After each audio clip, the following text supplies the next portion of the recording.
اکثر لوگ نماز میں سجدہ سہو کے بہت سے احکامات سے ناواقف ہوتے ہیں. کچھ لوگ اس جگہ سجدہ سہو چھوڑ دیتے ہیں جہاں وہ واجب ہوتا ہے، اور کچھ لوگ وہاں سجدہ سہو کرتے ہیں جہاں نہیں کرنا ہوتا.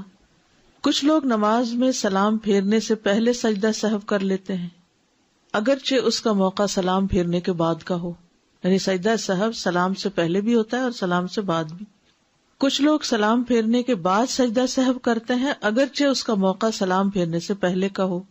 اسی لیے سجدہ سہو کے احکام کا علم حاصل کرنا بہت اہم ہے، کیونکہ اگر سجدہ سہو درست طریقے پر نہ ہو تو پھر نماز میں کمی رہ جاتی ہے. سجدہ سہو سے مراد کیا ہے؟ نمازی کے کیے جانے والے ان 2 سجدوں کو سجدہ سہو کہا جاتا ہے جو وہ اس کمی کو پورا کرنے کے لیے کرتا ہے جو نماز میں بھولنے کی وجہ سے واقع ہوتی ہے. یعنی جب ہم نماز میں بھولتے ہیں اور کچھ گڑبڑ کر جاتے ہیں، کوئی کمی کر جاتے ہیں، شک میں پڑ جاتے ہیں، تو اس شک کو دور کرنے کے لیے یہ سجدہ کیا جاتا ہے. سجدہ سہو کو مرغمتین بھی کہا جاتا ہے. مرغمتین، رغم انفہ کا مطلب ہے اس کی ناک خاک آلود ہو، تو مرغم کا مطلب ہوا ناک خاک آلود کرنے والا. کس کی؟ شیطان کی، کیونکہ شیطان نے انسان کو آ کر شک میں ڈالا تھا. یعنی شیطان انسان کی نماز میں خلل ڈالتا ہے، شک ڈالتا ہے، تو اس کے اس شک اور خلل کو دور کر کے نماز میں اطمینان حاصل کرنے کے لیے یہ سجدہ کیا جاتا ہے، شیطان کو ذلیل کرنے کے لیے. ابن عباس رضی اللہ عنہما سے مروی ہے کہ نبی صلی اللہ علیہ وسلم نے سجدہ سہو کا نام مرغمتین، شیطان کو ذلیل و خوار کرنے والی 2 چیزیں رکھا ہے، کیونکہ 2 سجدے ہوتے ہیں نا. سجدہ سہو کا حکم. معاویہ بن ابی سفیان رضی اللہ عنہ سے مروی ہے کہ انہوں نے رسول اللہ صلی اللہ علیہ وسلم کو یہ فرماتے ہوئے سنا ہے کہ جو شخص اپنی نماز میں کچھ بھول جائے تو وہ بیٹھ کر سہو کے 2 سجدے کرے. یعنی اس کا حکم دیا گیا ہے، اور یہ مسند احمد کی روایت ہے. ہر سہو کے لیے سجدہ ہے، یعنی جو بھی بھولے آپ نماز کے اندر اس میں سجدہ ہے. ثوبان رضی اللہ عنہ سے مروی ہے کہ وہ نبی صلی اللہ علیہ وسلم سے روایت کرتے ہیں کہ آپ صلی اللہ علیہ وسلم نے فرمایا، ہر طرح کے سہو کے لیے سلام پھیرنے کے بعد 2 ہی سجدے ہیں. یعنی اگر 3 دفعہ بھولے ہیں ایک نماز میں تو آخر میں بس 2 ہی سجدے کرنے ہوں گے. آپ کو شک پڑ گیا رکعت میں، پھر آپ کو شک پڑ گیا اس چیز میں کہ آپ نے پتہ نہیں 2 سجدے کیے کہ 3 کیے ہیں، تو ایسی صورت میں پھر 2 سجدے ہی آخر کے کافی ہیں. یہ اس بات کی دلیل ہے کہ سجدہ سہو کمی کو پورا کرنے کے لیے کیا جاتا ہے. اس میں اس بات کی دلیل بھی ہے کہ اگر نماز مکمل پڑھی گئی ہو تو یہ سجدے شیطان کو ذلیل کرنے کے لیے کیے جاتے ہیں، جیسا کہ وارد ہوا. یعنی صرف شک ہی ہوا، حالانکہ آپ کی ہر چیز بالکل ٹھیک تھی تو بھی ٹھیک ہے، آپ تسلی کے ساتھ سجدے کر لیں تاکہ آپ کے اندر کی خلش دور ہو جائے. لیکن اگر کمی کی گئی ہو تو یہ کمی پوری کرنے کے لیے کیے جاتے ہیں. لیکن سجدہ سہو صرف اس صورت میں ہوتا ہے جب نماز میں شک زیادتی یا کمی کی وجہ سے ہو. سنن یعنی مستحبات کی کمی کو پورا کرنے کے لیے سجدہ سہو نہیں کیا جاتا، جیسا کہ جہری قرات والی نماز دھیمی آواز میں پڑھ لینا، یا سری نمازوں میں اونچی قرات کرنا، یا دعائے استفتاح بھول جانا، تو اس پہ سجدہ سہو نہیں ہے. ٹھیک ہے، یعنی مستحبات جو ہے نماز کے، ان میں اگر کوئی کمی ہو جائے تو سجدہ سہو نہیں. مثلاً امام نے جہری نماز پڑھانی تھی تو وہ چپکے سے نماز پڑھا گیا، یہ کچھ حصہ. کئی دفعہ ایسا ہوتا ہے نا، آپ نے بھی کبھی جماعت کرائی ہوگی کہ آپ اپنی ہی سورت فاتحہ شروع کر دیتے ہیں اور پیچھے لوگ بھی کھڑے ہیں، تو اب آپ کو خیال آتا ہے کہ اوہ میں تو اونچا پڑھنا تھا، تو اب آپ کو جہاں ہی خیال آیا وہاں سے ہی آپ نے بلند آواز میں پڑھنا شروع کر دیا. شروع سے دوبارہ نہیں سب کچھ کرنے کی ضرورت، اور آخر میں سجدہ سہو کی بھی ضرورت نہیں ہے. ٹھیک ہے. اسی طرح اگر آپ نے دعائے استفتاح نہیں پڑھی تو کوئی بات نہیں، سجدہ سہو کی ضرورت نہیں ہے اس میں. کب ہوتا ہے سجدہ سہو؟ جب نماز میں کوئی کمی ہو یا زیادتی واقع ہوئی ہو. ٹھیک ہے. سجدہ سہو کا فائدہ. ابو سعید خدری سے روایت ہے، انہوں نے کہا کہ رسول اللہ صلی اللہ علیہ وسلم نے فرمایا ہے کہ جب تم میں سے کسی کو اپنی نماز میں شک ہو جائے اور معلوم نہ ہو کہ اس نے کتنی رکعات پڑھی ہیں، 3 یا 4، تو شک کو چھوڑ کر اور جتنی رکعات کا یقین ہو اس کے مطابق نماز پڑھے. پھر سلام پھیرنے سے پہلے 2 سجدے کرے، اور اگر اس نے 5 رکعت پڑھ لی ہو تو ان 2 سجدوں کے ساتھ اس کی نماز جفت ہو جائے گی، یعنی 6 ہو جائیں گی، اور اگر پوری 4 پڑھی ہو تو یہ 2 سجدے شیطان کے لیے ذلت کا سبب بن جائیں گے۔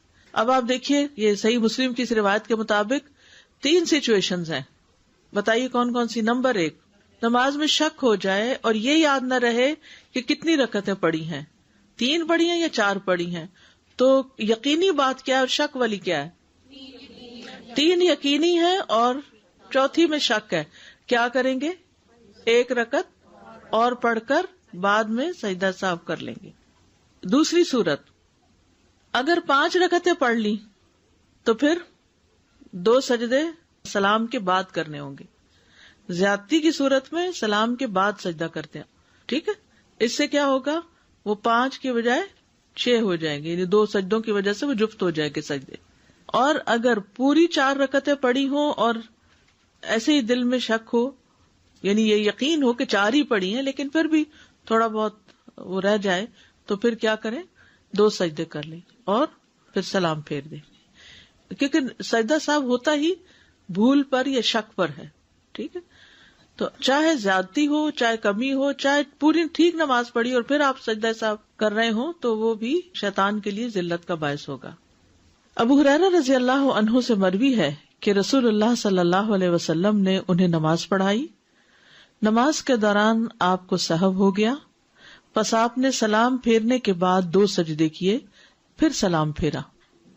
سہو کے بغیر نماز پڑھنے کا اجر، یعنی اگر کوئی نماز میں بھولتا نہیں اور اپنی نماز بالکل درست پڑھتا ہے تو اس کا کیا اجر ہے؟ زید بن خالد جوہنی سے مروی ہے، کہتے ہیں کہ رسول اللہ صلی اللہ علیہ وسلم نے فرمایا، جو شخص 2 رکعتیں اس طرح پڑھے کہ ان میں کچھ بھی نہ بھولے تو اللہ تعالیٰ اس کے گزشتہ سارے گناہ معاف کر دیتا ہے، اس کے پچھلے سارے گناہ معاف ہو جائیں گے۔ اس لیے ممکن حد تک اپنے آپ کو سہو سے بچانا چاہیے، یعنی نماز میں اتنی توجہ رکھنی چاہیے کہ انسان کچھ بھی نہ بھولے۔ عثمان بن عفان رضی اللہ عنہ سے مروی ہے، کہتے ہیں کہ ایک آدمی نبی صلی اللہ علیہ وسلم کی خدمت میں حاضر ہوا اور کہنے لگا، یا رسول اللہ، میں نماز پڑھ رہا تھا، مجھے پتہ نہیں چل سکا کہ میں نے جفت عدد میں رکعتیں پڑھی، یعنی ایون نمبر میں پڑھی ہیں یا طاق عدد میں، یعنی 3 پڑھی ہیں یا 4 پڑھی ہیں، سمجھ میں نہیں آ رہا۔ تو رسول اللہ صلی اللہ علیہ وسلم نے فرمایا، اپنے آپ کو اس بات سے بچاؤ کہ تمہاری نماز میں شیطان تم سے کھیلنے لگے۔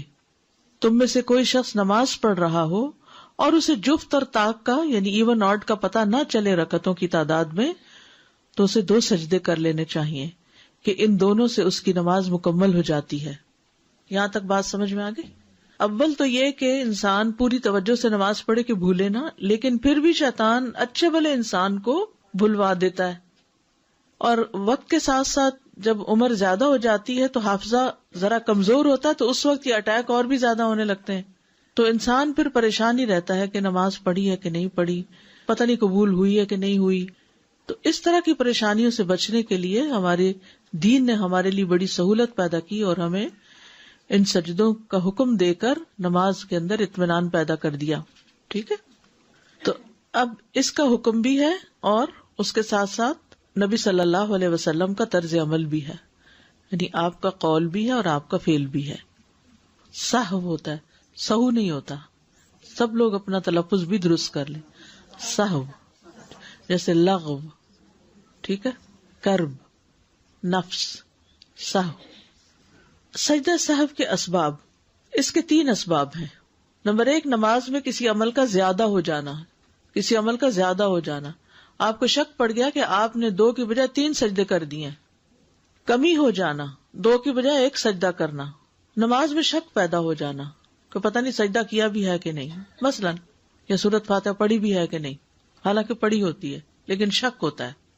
نمبر 1، نماز میں کسی عمل کا زیادہ ہو جانا، بھول کر نماز کے کسی رکن کو زیادہ پڑھ لینے پر سجدہ سہو۔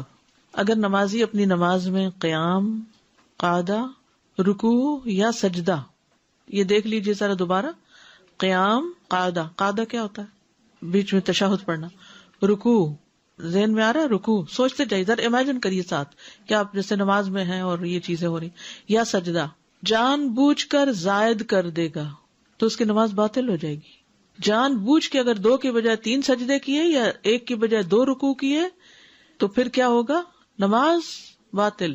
لیکن اگر وہ بھول جائے اور اسے یاد نہ رہے کہ اس سے نماز میں زیادتی واقع ہو گئی ہے، یہاں تک کہ وہ اپنی نماز سے فارغ ہو چکا، اس وقت اس کو یاد آیا کہ اوہ میں نے تو 3 سجدے کر دیے تھے، اس صورت میں اسے صرف سجدہ سہو کرنا ہوگا اور اس کی نماز صحیح ہوگی. اتنی بات ابھی سمجھے، یہ والی بات سمجھ آ گئی؟ کیونکہ یہ ساری بلڈ اپ ہوگی، پھر جا کے پوری بات آپ کو سمجھ آئے گی. خلاصہ یہ ہے کہ نماز کا کوئی رکن جان بوجھ کے زیادہ پڑھنے سے کیا ہوگا؟ نماز باطل. اور اگر بھول کے زیادہ کر لیا تو سجدہ سہو کافی ہوگا.